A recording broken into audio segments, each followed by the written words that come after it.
I recently spent 7 nights on board Norwegian Joy, one of the Breakaway Plus ships from Norwegian Cruise Line.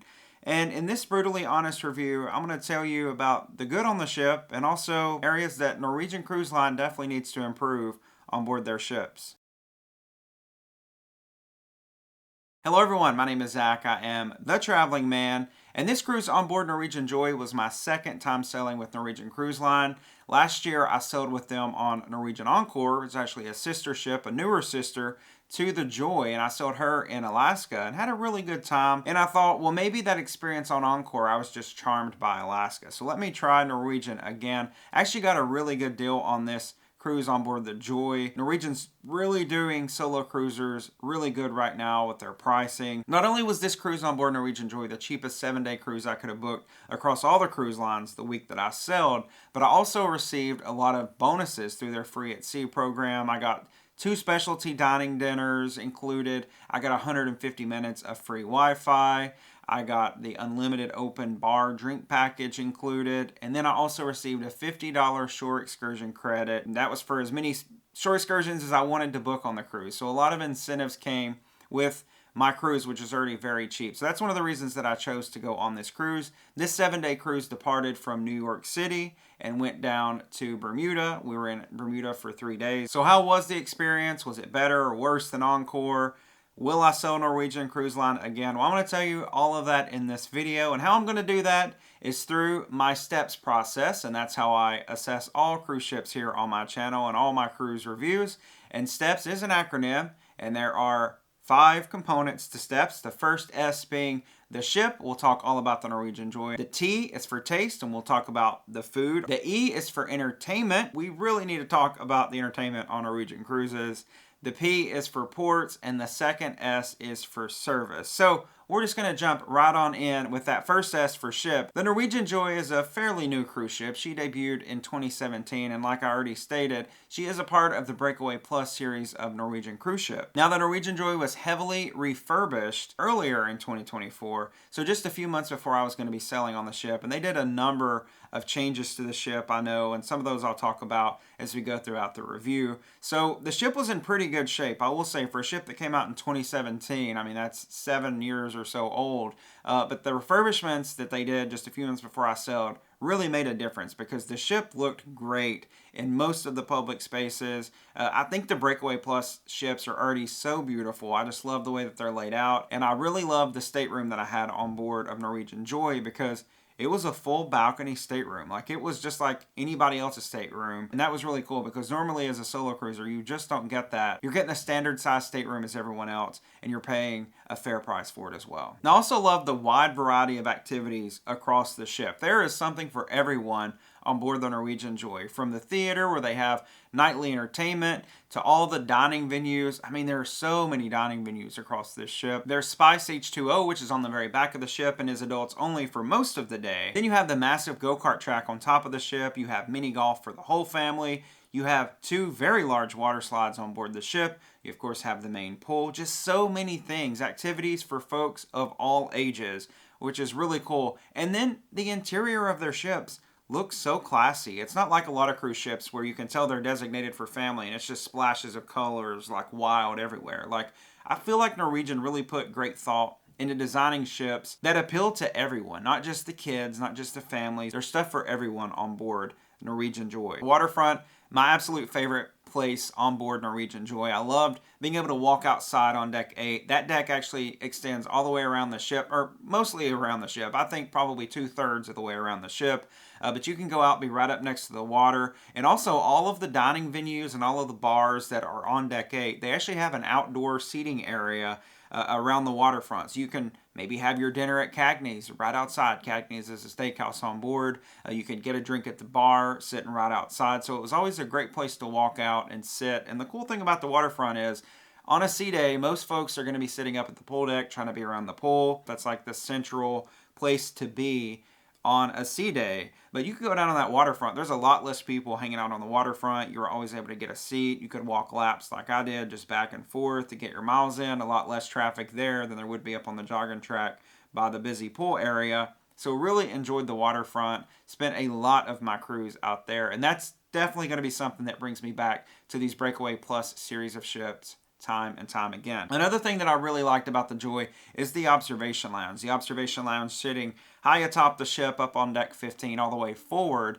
These beautiful windows offering panoramic views of everything that you're sailing by. This was recently truncated a little bit though, because during the refurbishment process, they actually cut down the size of the observation lounge, and it has been reduced in size, and in its place they've added a lot of new staterooms. But despite that fact, I never found the observation lounge to be too crowded. I never found it to be too many people in there that I couldn't find a seat or that I couldn't be comfortable in there. Another good thing under the S for ships that I need to talk about is the internet. I always try to put that in because that's part of the ship's infrastructure. The internet was blazing fast. I did pay about $180 additional to upgrade from that 150 minutes free Wi-Fi that they gave me to the premium unlimited internet, which is like the streaming internet package. And I was really pleased with it. Like the whole cruise, I don't think I ever lost internet or it was ever slow or lagging. And of course, they are using Starlink internet like most cruise ships are today. So those are the good things about the ship. Those are the things that I really enjoyed about the ship.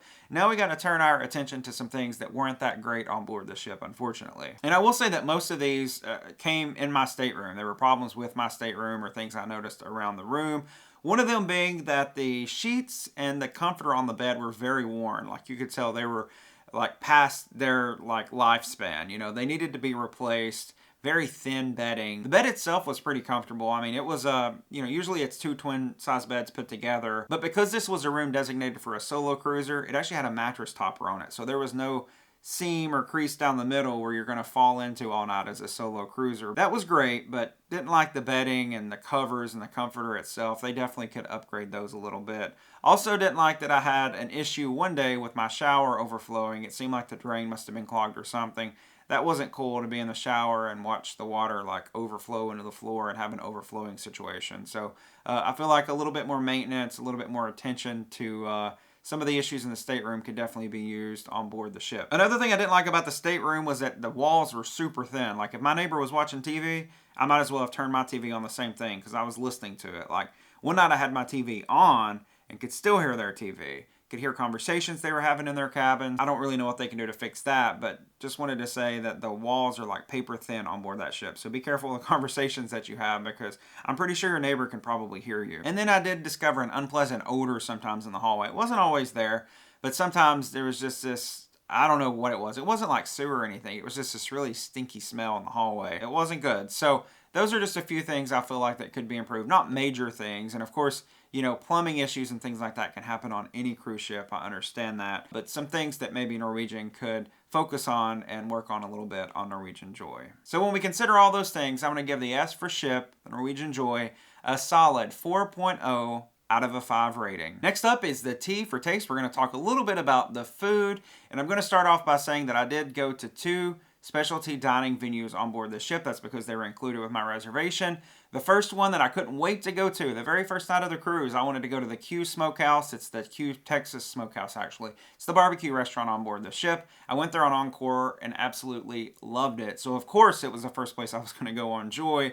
And I was kind of disappointed with it. I mean, my starters were pretty good. It was like fried okra. But then I got the Pitmaster's platter, which is the same thing I got on Encore. Really loved it on Encore. And the meat here just missed the mark. It was just tough, lukewarm. It just felt like the meat was sitting all day. It didn't feel like fresh barbecue, like they had just made it or had even made it that day. It felt like it could have been a couple days old. The meat was just tough. Wasn't really impressed with that. And ultimately, I was disappointed that I did use my dining credit, one of my dining credits, my specialty dining credits, to go to Q Smokehouse. I wish I would have used it to go somewhere else. And had I known it was going to be that kind of quality, I certainly would have. Now, the other specialty dining experience that I opted for this cruise was Cagney's. Cagney's is the main steakhouse on board the ship. It's also the most coveted dining reservation. So as soon as you can make dining reservations for your cruise, if you want to go to Cagney's, you better make it first because they do sell out. Now, I was fortunate that on embarkation day, as soon as I boarded, they're in the lobby on deck 6, just past the main atrium. They actually had it open for reservations. You could go in there that day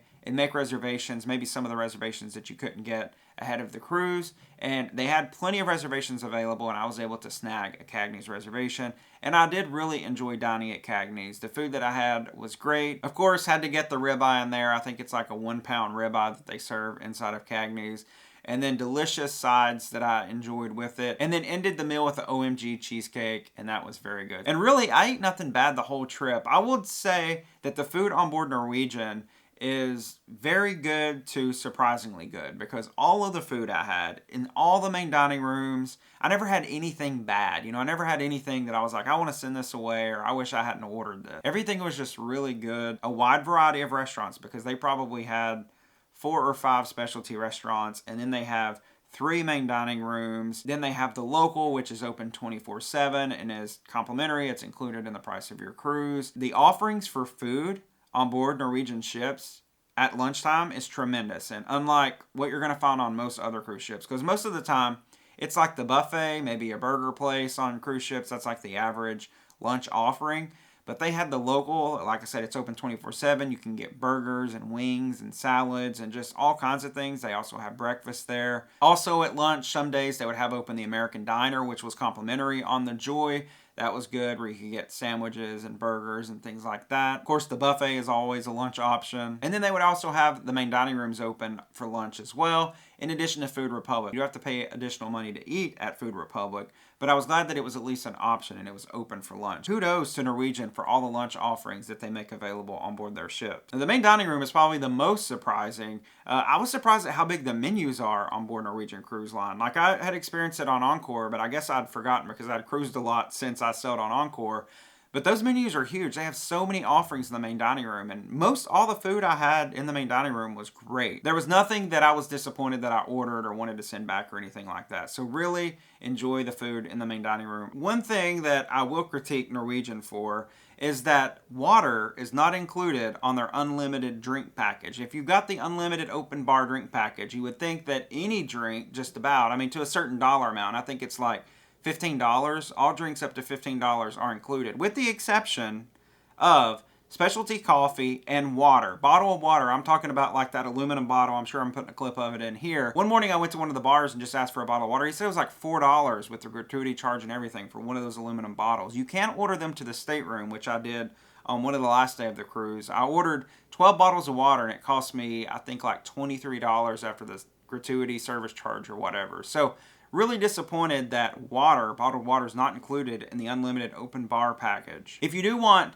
specialty coffees and your bottled water, all the bottled water you can drink, you are going to have to upgrade your drink package from the free one that they give you, the unlimited open bar, to the premium drink package to ensure that you're going to be able to get your water and your coffees and everything included in that price. So for all these things considered together, I'm going to give the T for taste a 4.3 out of a 5 rating. The next up is E for entertainment, and this is where we need to have a little bit of a discussion, because where the ship was great, I loved the Joy, where the food was good, and I was surprised at how good it was most of the time. The E for entertainment is where I was let down a lot. And this is where Norwegian needs to focus their attention on their ships, because the entertainment, it was missing in a lot of ways. First of all, a lot of the entertainment offered on Norwegian Joy was only available at an upcharge. So this is like, think about Deal or No Deal, playing Deal or No Deal, or Bingo, or Wheel of Fortune in the main theater. Wheel of Fortune was the show. Like, that was the main attraction one night in the theater. And if you wanted to participate in the audience and play along, it was like $25. That was the cheapest buy-in option. And they consumed the main theater, like the main show in there. That was the main show for 2 nights of the cruise. So a lot of upcharge experiences, a lot of experience where they're going to really nickel and dime you for you to be entertained. And of course, they do have the go-karts that I mentioned. That's $15 a person per time that you ride those, which I think that's worth it. But they have a lot of other things that if you really want to enjoy it and make the most of the entertainment on your cruise, you're going to have to pay more money above the cruise fare that you paid. And the truly disappointing thing was that there was only one main stage production show the entire time. That was called Elements, and Elements was actually very good, but that left me wanting more stage productions. I'm like, wow, Norwegian can really put on a good show. But then that was it. Like, the rest of the time on the main stage, performances were like a guest magician, and the magician was actually a cast member from the Elements show. Then they would have comedy in the main theater some nights, and that comedy was separate from the social club, which is where they typically have comedy, and they also had comedy every night. Some nights they just moved it into the main theater to say that they had a show or something going on in the main theater that night. So a lot of work needs to be done for entertainment. I feel like they could be doing a couple or a few, even like most of the other cruise lines do, stage production shows throughout the course of a 7-day cruise. Now, with that being said, of course, that's just the main theater. They do have live music all around the ship, and that is something that they do very well, like most cruise lines. In most all of their main bars, they have live music all evening and night long. In Smokehouse, where I ate that first night, they actually have a country band that performs in there every night, and it's so loud. Like, I was eating my dinner, and I could barely even think, but if you're trying to carry on a conversation with people at your table, you're going to have to talk loud and, like, shout at them, because that music in there is loud.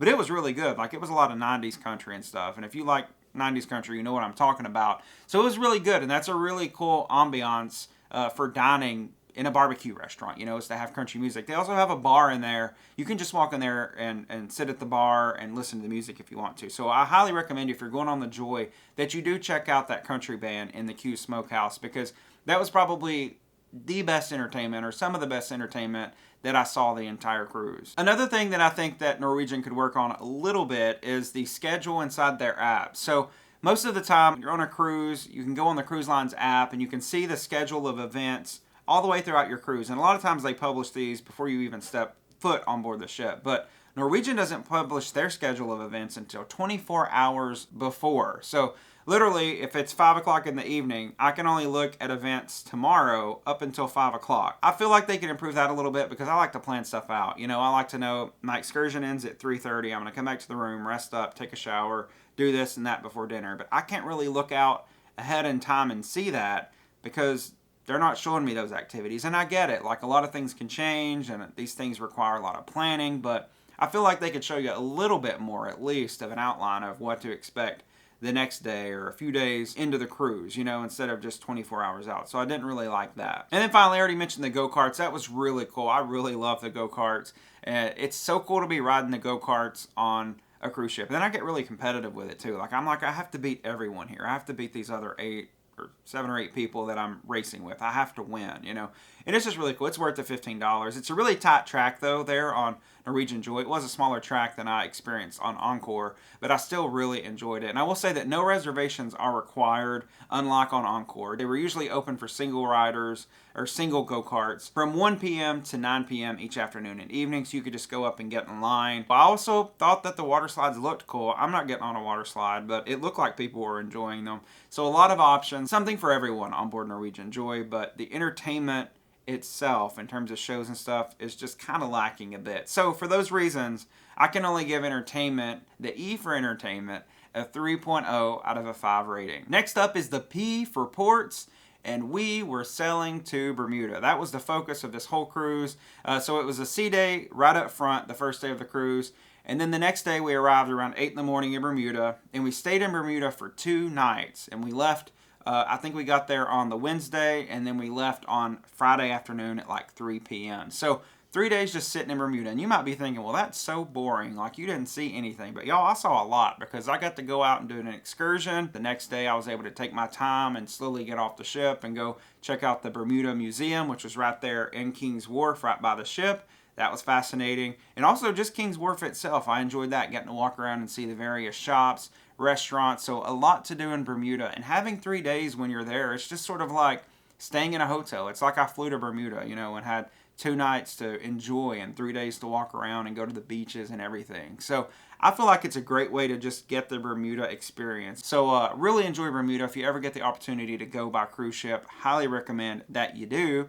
Also highly recommend that you sail out of New York City, y'all. This was my first time ever leaving on a cruise out of Manhattan itself. Like, I visited Times Square. I took the train to New York, got off the train, walked a couple blocks up to Times Square, and then literally walked like 20 minutes from Times Square and arrived at the Norwegian Joy for boarding. So it's so cool that the ship is in Manhattan itself. And that sail away was something else. Like, getting to see New York, getting to see Manhattan up close and personal, sailing right by the Statue of Liberty, and then doing it in reverse. When we came back, I got up at like 5:30 in the morning just to see us sail back into New York City. It's something else. So if you've never sailed out of New York, if you've never sailed out of Manhattan before, I highly recommend that you do that. So for all those things considered, I'm going to give P for ports a very strong 4.5 out of a 5 rating. And lastly, we have the second S. This is for service. And of course, this talks about the crew and just the quality of service that I experienced around the ship.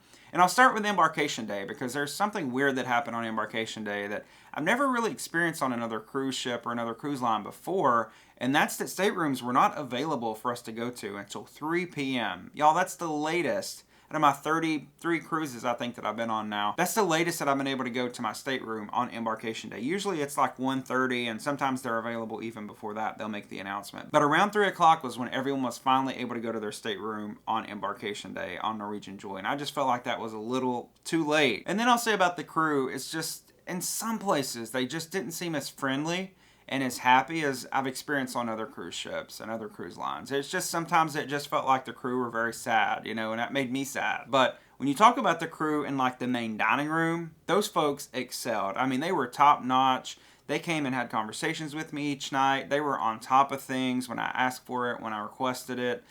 Very nice, very quick and efficient service in the main dining room. So for all those things considered, I'm going to give the second S for service a 4.5 out of a 5 rating. So when we consider all of our 5 steps elements together, that gives the Norwegian Joy an overall score of a 4.1 out of a 5 rating. And I'll say I really enjoyed my cruise. For the value that I got in this cruise, I still can't believe what a great value it was to have a beautiful stateroom to stay in despite the few little problems that it had on a beautiful ship that Norwegian Joy is. I mean, a ship that debuted in 2017, recently refurbished, now basically like new, and a beautiful, beautiful ship. So really enjoyed my cruise on board Norwegian Joy, and cannot wait for the Norwegian cruises in my future because I know that they offer a great cruising experience and a great product, and I really enjoy being on board their ships. And some of their ships go to really unique destinations all around the world. So I'm sure you're going to be seeing a lot more Norwegian cruise content on this channel to come because of the fantastic experience I had on Norwegian Joy. If you've not been on her yet, I highly recommend that you book on her. You won't be disappointed. If you're going on her in the future, you should be very,